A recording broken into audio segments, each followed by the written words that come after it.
So this video is entirely to appreciate what Indian Air Force and other Indian armed forces do for the nation, because when there was a terrorist attack on India in Pahalgaon in Jammu and Kashmir, the armed forces took around 15-20 days to plan the revenge attack and teach the terrorist and the terrorist supporting nation Pakistan a good lesson that they will never forget.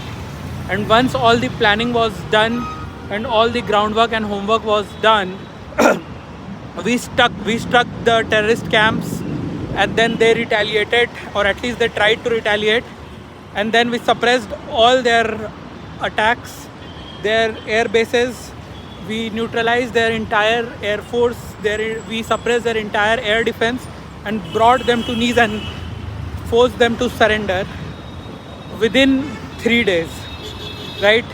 Now compare this situation to what is happening in Iran. Right?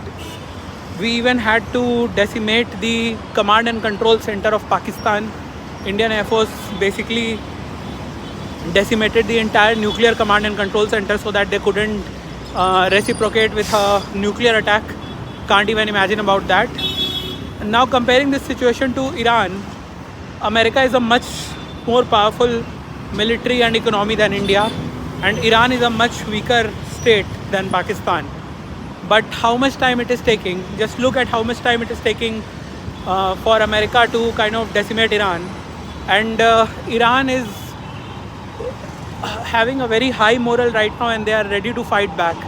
And by no means I support the tyrannical regime of Khamenei, who supports all kinds of Hezbollah and ISIS and Hamas, and who basically earns drug money to continue their terrorist operations and sell underage girls in the streets of Iraq. I don't support any of that, but I'm just trying to throw some light on how effective the Indian forces were when we were attacking and revenging the terrorist attacks, and when we were striking Pakistan.